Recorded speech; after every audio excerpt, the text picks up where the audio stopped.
All right. Well, thank you everyone for coming today and being able to participate in this. We're very excited to get this off and running. This has been a partnership that's been a long time in the making and something that I think from both sides here we're very excited about. Quickly just introduce myself. My name is Clayton Coyne and I am channel account manager here at D2L. I think let's get this thing going. I want to make sure we get through everything. First and foremost, let's get some introductions underway. Panelists today we have with us. Let's start with the class side. Ed, if you'd like to get us started. Thank you, Clayton. Couldn't be more excited to be here today. I'm Ed Miller. I'm the Senior Vice President of Strategy and Business Development at Class. Joined Class about 18 months ago, but have been in the ed tech industry for over 20 years. Russell? Thanks, Ed, and thanks, Clayton. Also very excited to be here this morning or this afternoon, depending where you are. My name is Russell Teeter. I'm the Vice President of Technology Partnerships at Class, and specifically, I manage from the Class side the D2L and Class partnership. And I've been at Class for about 2 years since the beginning, and I'm excited to be here today, so thank you. All right, I think we're flipping it over to the D2L side. Ken, would you like to start us off? Yeah, hi everybody. Good afternoon or good morning to you. My name is Ken Chapman. I'm part of the founding team here at D2L. I've been fortunate enough to be part of the organization for over 20 years.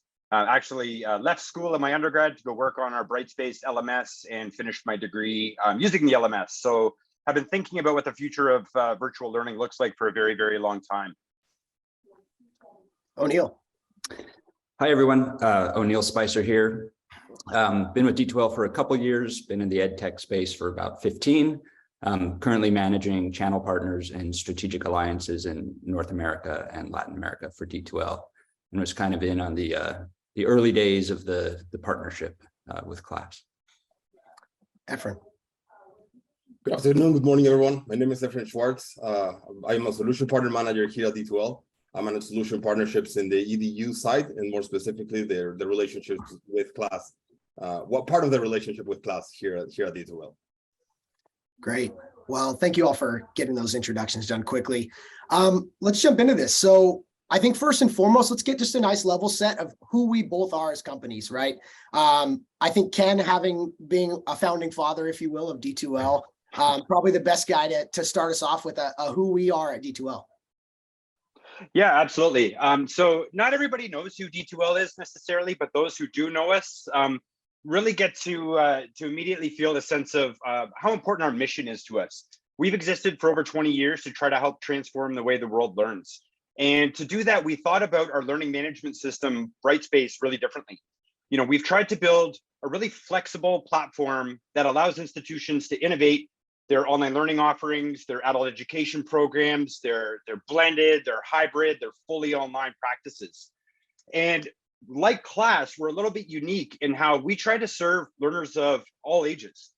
We're working with K-12 organizations, we're working with higher education and colleges, and we're working with professional learners in corporations and membership organizations who are trying to solve for some of the upskilling and reskilling issues and enrollment challenges that exist today. So, you know, thinking about and working with learners of all ages really makes us laser focused on what are the human elements that are really making up a great learning experience. Where are the opportunities for us to take the sand out of the gears for those people that are trying to design really phenomenal engagement, really great tracking and awareness of what's working with learning programs and what's not. You know, modern learners today, they have huge expectations for what an experience looks like online. They want to be creators. They want to have an always on sort of opportunity to connect with content and their networks and their social aspects.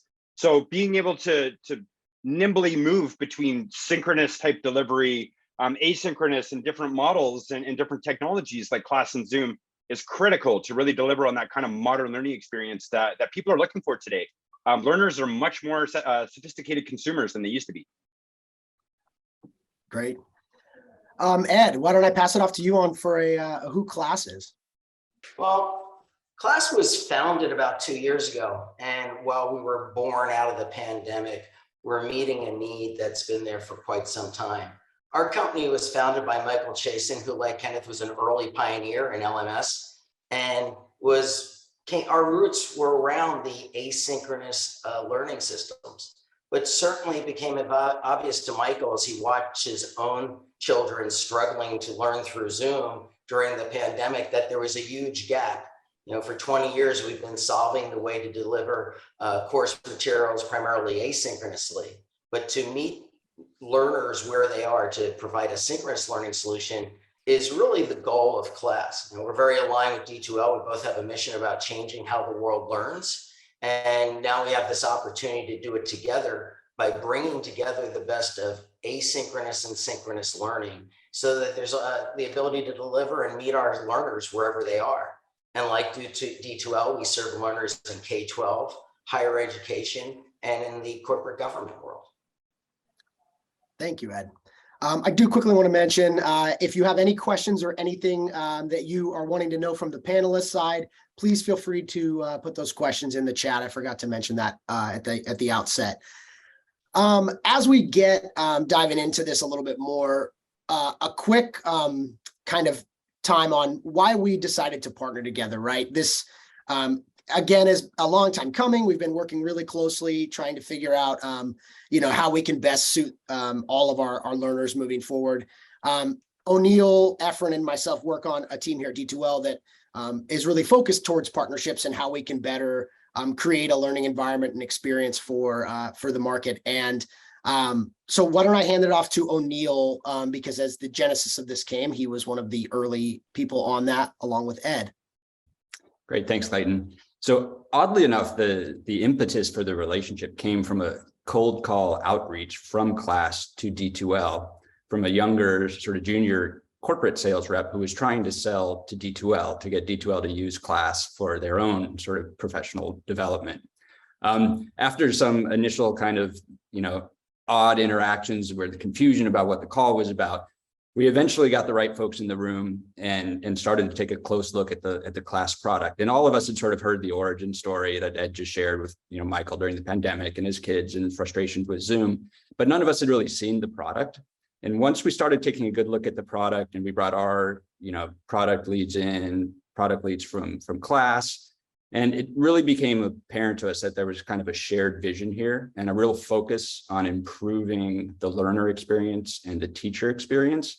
And so I think we saw, and we all know the expectations for a sort of more seamless and modern experience have grown exponentially over the last few years, and particularly during the pandemic. And so we saw an opportunity to really have a positive impact in the market out of the gates. But almost more importantly, we saw longer term potential for innovation in what teacher and student experience could be like when we combine the engineering team at Class with the engineering team at D2L and get the communication platform folks talking with the LMS platform folks and really pushing the envelope about what we could accomplish together and in terms of just improving that experience for users of both products. Great. Thank you, O'Neill. So Ed, after O'Neill gave that piece, so with this partnership, it brings a great opportunity to sort of support multiple types of learning modalities. Could you share a bit about how our alignment sort of supports that? Well, if you think about the synchronous experience, whether it's been during the pandemic or any time, we're really trying to replicate the best of in-person learning.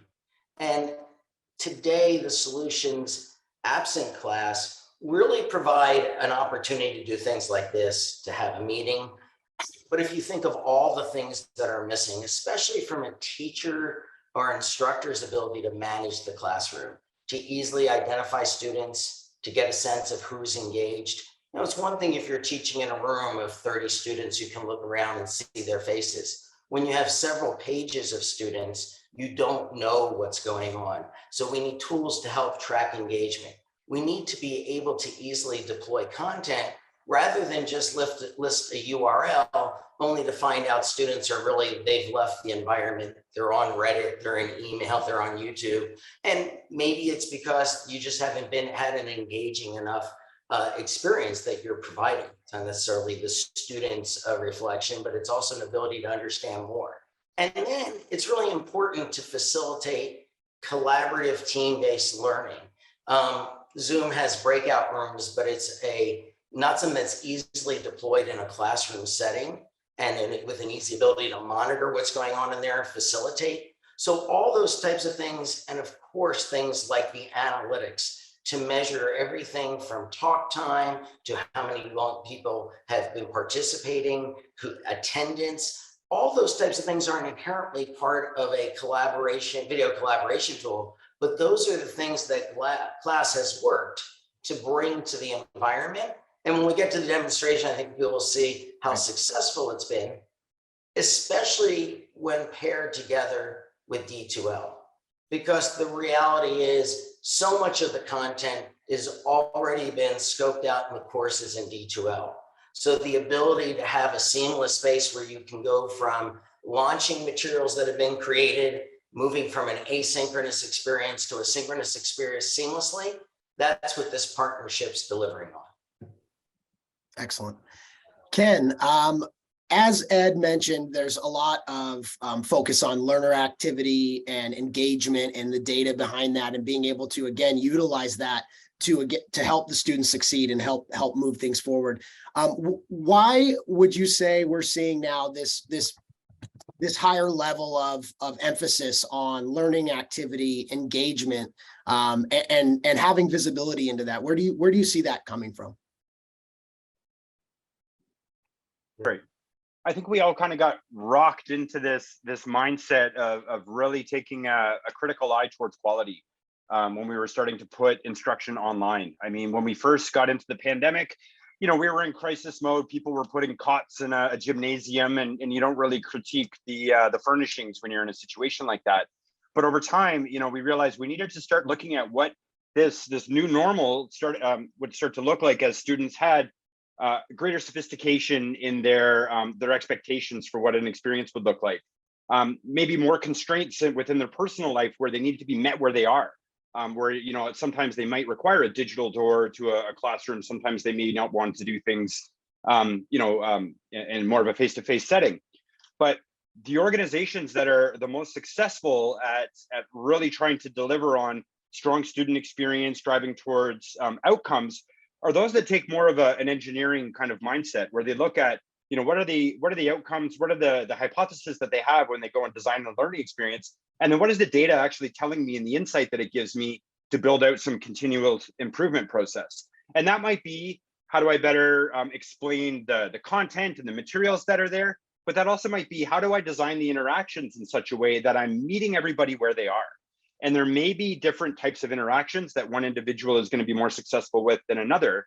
But using some of the practices that are baked into tools like D2L and Class, you can start to leverage concepts from universal design for learning, where we can look at how do you represent materials and ideas in ways that people can interact with in different ways that works for them. And by measuring and calibrating against data there, you have a better understanding of which things are being most effective, different ways that you may have cohorts of students that really like working together that might be effective as a collaboration unit. Really, it helps you identify those blind spots and build out that continuous improvement process to keep exploring how to make things better. Because we know we're not going to get it right the first time.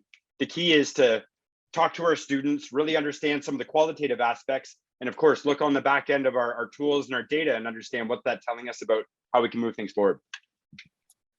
It's a great point, Ken. So you brought up this idea of being able to really tailor assignments and content creation, and how we can do that utilizing data, utilizing participation and things like that. Ed, a question for you. So we know content has become such a central figure in online learning, even pre-pandemic. How do you see the utilization of content from the perspective of this partnership? It's so important. Together, we'll effectively have created a common content repository where, whether things ultimately, and some of this is here today and some of it's part of the greater vision, whether you're creating content and sharing content from within D2L or from in with Class, you're not replicating it. You're not uploading a video to Class and then uploading it as part of your course assignment, or not just launching it, but basically that ability to share content write once, share many, regardless of the environment. That's been the holy grail in online learning for quite some time in these systems. And our teams working together are driving towards that. Just like they're driving towards that as we look at the analytics and the data we're gathering.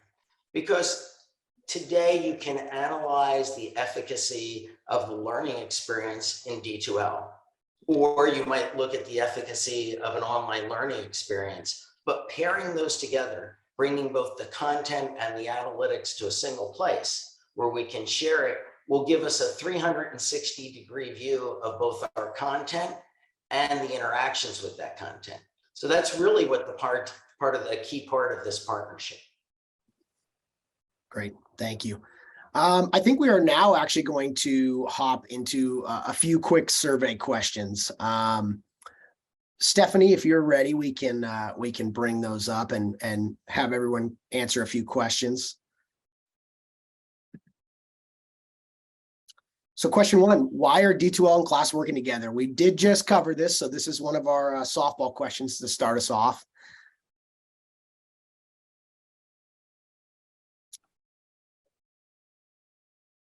Give everyone a second to answer there.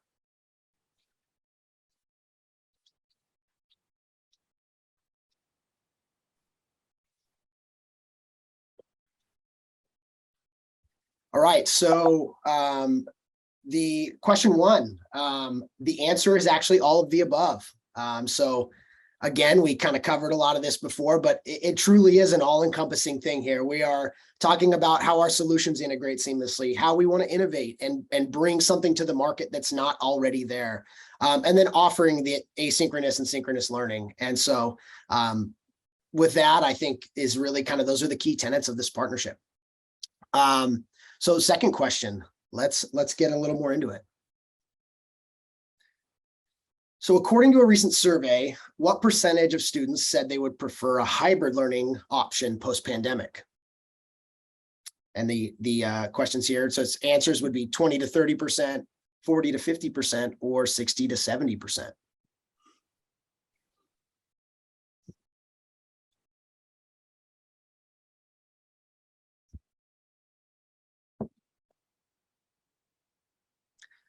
So it looks like we got it right for the most part, but yeah, the answer is 60 to 70%. And I found this one super interesting.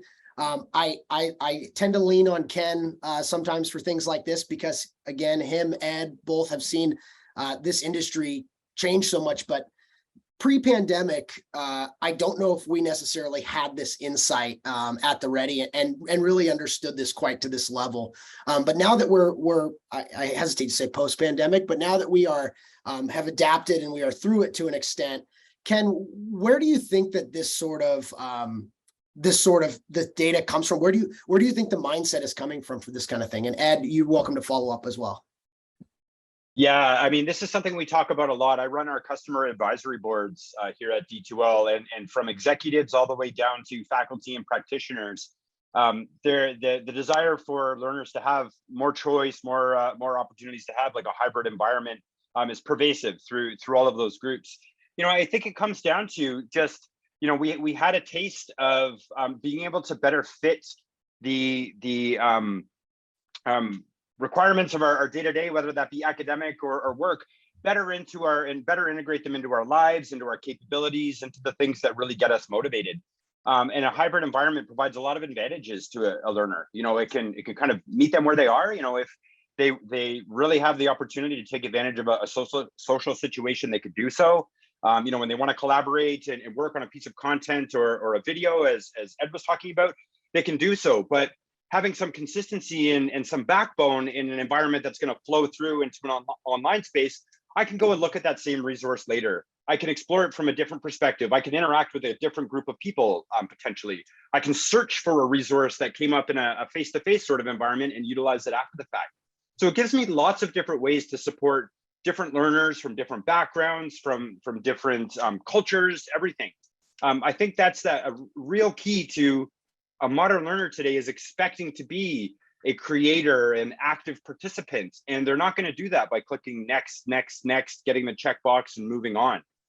So it requires some thoughtful design, in the ecosystem, the tools and the technologies that we're supporting, but then how we put those in service of having that really human-oriented, put the learner first sort of mentality.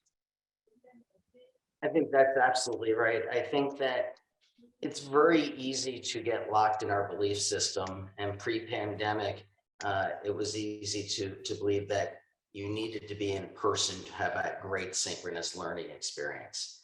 And that could be the same in any of our environments. I think if there is a silver lining to this horrible 2 years, it was learning that when forced to use these type of tools, we find that it actually can be done. There are some incredible examples of remote learning that were developed in the last couple of years, and tools like Class and the ability to leverage its partnership with D2L to really meet, as you said, again, the learners where they are. And there's no going back. We're now at a point where, and these numbers reflect it, people realize there are such extreme advantages to be able to learn where you are, to be able to get a learning experience where you might not have otherwise. 55% of employees are going to be working from home at least a couple days a week. In terms of students that didn't have the ability because of work or family to actually go to an on-premise work environment, they can now have these online synchronous and asynchronous learning experiences. And it's no shock that now that the genie is out of the bottle, there's going to be an even greater demand for it. And that's why our two organizations are at the forefront of trying to deliver the best possible experience, especially for the hybrid learning environments.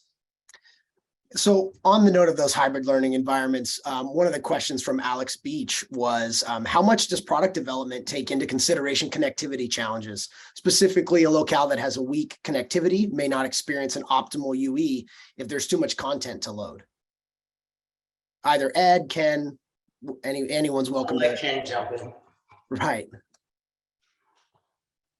Yeah, I mean, if I look at things from the Brightspace perspective, and how we try to look at that is, we have a mobile app that we provide that allows for content to be downloaded and made available offline. So when somebody is in a hotspot or has the opportunity to have some connectivity, they can take with them the resources that they know they're going to need for the next period.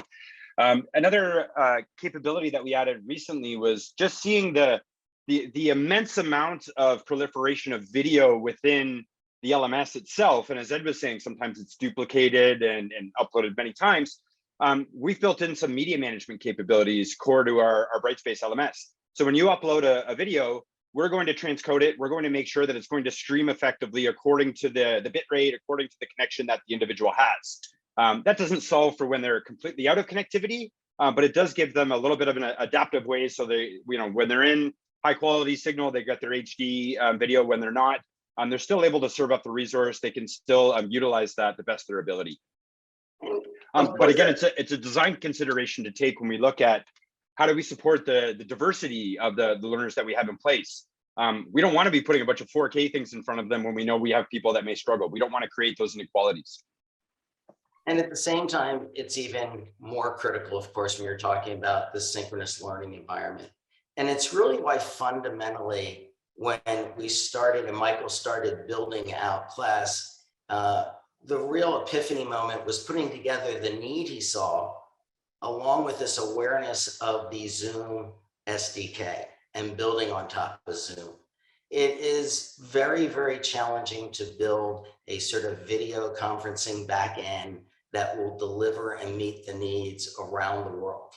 And it didn't make any sense to start that from scratch. However, by allowing Zoom to have provided the infrastructure, and arguably the best infrastructure and best delivery in the world, with hundreds of millions of dollars invested in that back end, it allowed Class to leverage our domain expertise in teaching and learning tools and delivery, and really, while working closely with our mutual partner Zoom, provide an experience that is as seamless as possible, and as an experience that has a minimal amount of disruption. Now, we've all been in environments where we lose signal, but for the most part, it is really the premier platform which we both our companies can deliver on.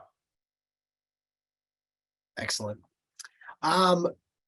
So I believe we're in the third and final survey question. Stephanie, if you are ready for that. Awesome. So a little bit more technical here.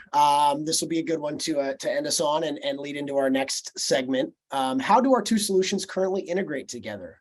There's LTI integration, API integration, or the magic of partnerships, which frankly, that's the one I would choose.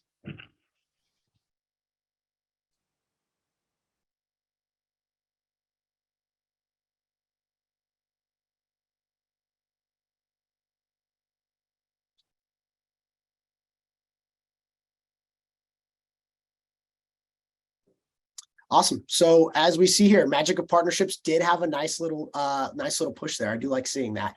LTI integration is the correct answer. And on the heels of that, as we dive into the next segment, Russell Teeters from Class is going to be giving us a brief demo of Class, which as one of the questions early on, I believe it was from Chad Clark. Hopefully this helps answer your question regarding if I'm telling my dean that we need to look at Class, what does it give us that we don't otherwise have? He's struggling with that information. So as I say that, Russell, right over to you. That's a great segue. Thank you, Clayton, and to the rest of the folks on the panel for the great discussion so far. What I'd like to do in the next 10 minutes or so is introduce how both companies have really come together to bring that vision we just talked about to life through our shared product integrations and really some envisioned product integrations as well that we can touch on towards the end. And really combining the best-in-class asynchronous learning platform with Class as a synchronous learning platform. So I'm gonna go ahead and share a screen and give a quick demonstration as to how our platforms work together and spend about 10 or so minutes on the Class platform. So as I've just pulled up here, this is a Brightspace environment. And what I'm going to demonstrate is how to launch the Class product from within the Brightspace environment. So as I open up Brightspace, I have a few courses right here. I'm going to go into this demo course. And over here towards the right-hand side in the content browser, you'll see some preloaded content in here for this particular lesson. I can click on this poetry unit.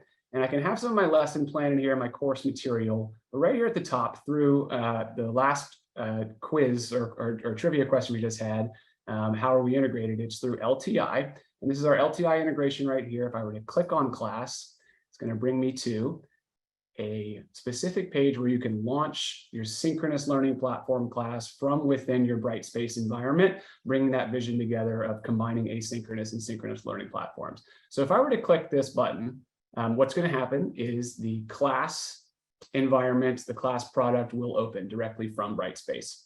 So if this is the first time you've seen Class, I'm going to do a fairly shortened, abbreviated version of what you're looking at here, but try my best to give a thorough overview of the most important features.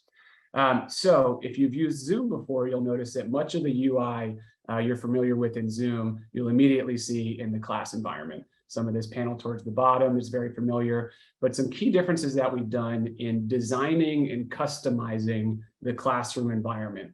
First thing you notice is that we've pulled the instructor or the teacher or the professor up to the left top corner in what we're calling the podium.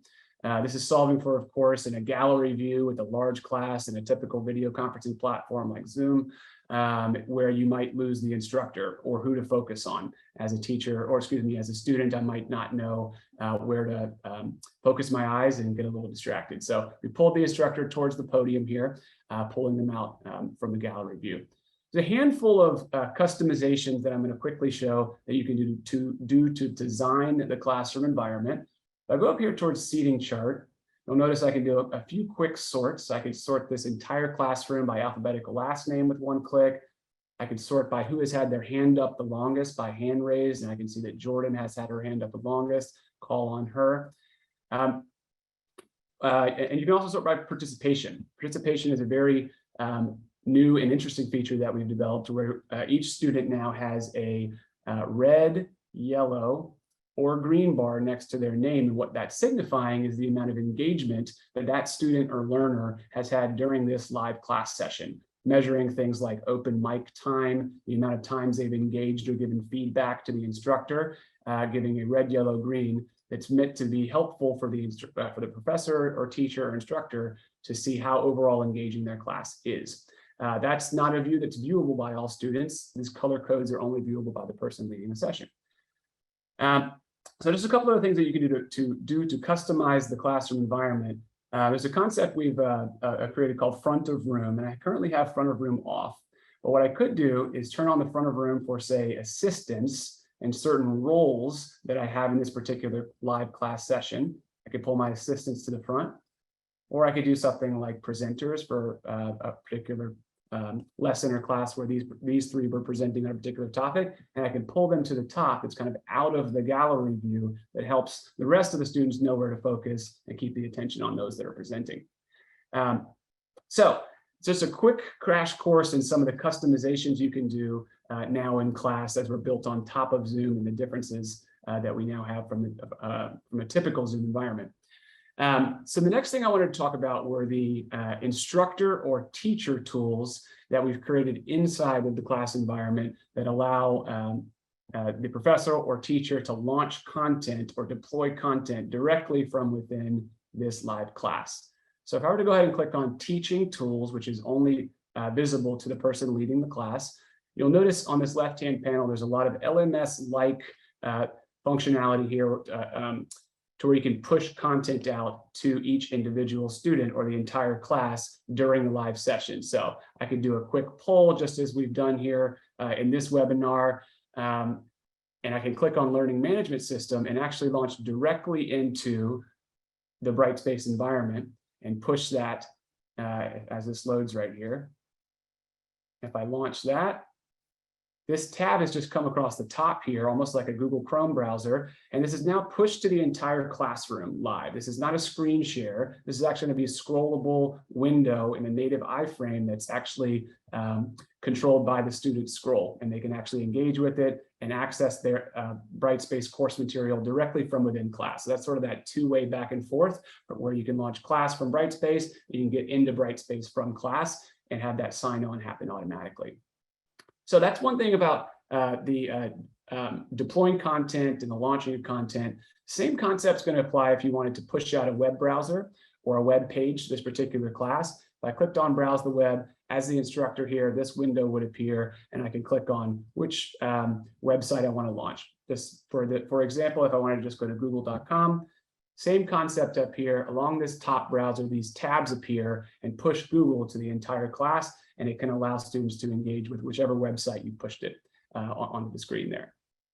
So the next thing I wanted to share were some of the, as we've mentioned in the first chapter of this webinar, some of the new data and the analytics that we've now been able to pull forward in live class sessions and synchronous class sessions that really hasn't been seen before with education in mind.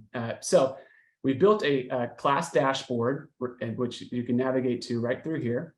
And as I launch this class dashboard, you're going to notice there's all sorts of new data and new analytics that's almost viewable for the first time. That's helpful to see the overall effectiveness or maybe efficacy of this overall class, the pulse on the engagement that's actually happening in this class from the students and from the instructor themselves. You can see just a quick glimpse into some of the data that's pulled forward in this admin dashboard. And you can actually drill that down by individual learner as well. If I click into View Learner Detail, it's going to go by each individual learner or student. It takes their attendance automatically, which is solving for a huge pain, of course, in that cross-reference that some teachers or professors are doing, from their class roster into who's actually in that Zoom. This is taken automatically. You can see time in, time out. And as I scroll to the right here, you're going to also see pretty much everything that's measurable by the click of a mouse inside of class now has a number tracking it. You can get an overall view into how engaged each student was, and you can work with each individual student if you need to, help bring them back in the fold and get them engaged next time. So that red, yellow, green participation is represented here as well. So the last thing I want to share in this quick demo are the improvements that we've made towards typical breakout rooms that you might find in environments like this one, like Zoom or other video conferencing platforms that really hope to, or that really help to facilitate the collaborative learning environment, team-based learning environment as well. So I'm going to quickly go ahead and launch breakout rooms, which is done from this bottom panel.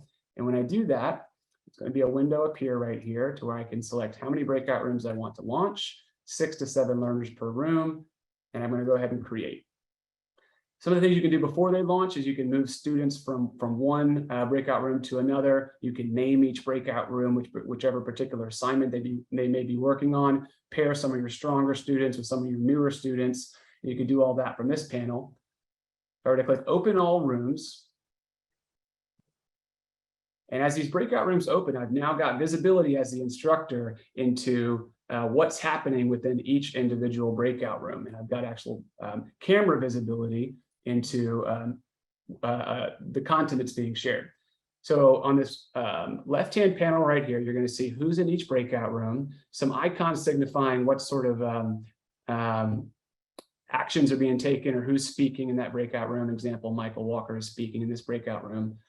But the big differentiator here is that you can actually control as the instructor which content is being pushed into each individual breakout room and control which assignment you want to push to each individual breakout room. So for example, for breakout room 1, if I want them to watch a video, I go ahead and click video, launch, and I can actually give them control individually over the playback. Breakout room 2, I can launch a separate assignment, and so on and so forth. The same concept applies, but the big differentiator here is that you've now got the ability to have oversight into each individual breakout room, pop back and forth between them, push separate content to each one, and really get oversight into how collaborative and team-based each individual breakout room is. So that is a quick class demo showing the current integrations that we have from Brightspace into class and vice versa. And one of the next things that we wanted to share was the envisioned planned integrations that we have between our two platforms as we bring this vision together of combining asynchronous and synchronous learning platforms. So as I do that, Ed, I'm actually going to cue something up for you, and we can talk about this one together. Yeah, and just to be clear, this is a vision. So this is, we have historical statements, we have forward-looking, and then we have, this is how we see the world moving forward. These are the things we'd like to accomplish over the next 18 months. So with that caveat said, we really see 3 areas that we can continue to bring these solutions together. We will be, from a class perspective, launching our support for LTI 1.3. I saw that in the chat, so that's on our very short-term roadmap. And I believe we'll probably be out in production even this quarter, but we can get back to folks on the specific time frame. In terms of where we'd like to go, there's sort of 3 large areas. One are custom integrations, things that we would do specifically with tools with D2L or tools we share. So these are things like syncing calendars and schedules, rosters. Now it's different than the roster you see. That's more of a Thanksgiving item, but it's actually rosters and attendance and grades. So we're going to bring those environments together so that wherever you're accessing it as a learner, you'll be able to see the information and access it. Because if you schedule something or something's scheduled for your synchronous class or your synchronous activities, you want it to be on your other calendars, and make sure as people are added to a roster in one place, they will show up in the other. So there's those types of integrations, some of which will be done through the LTI functionality.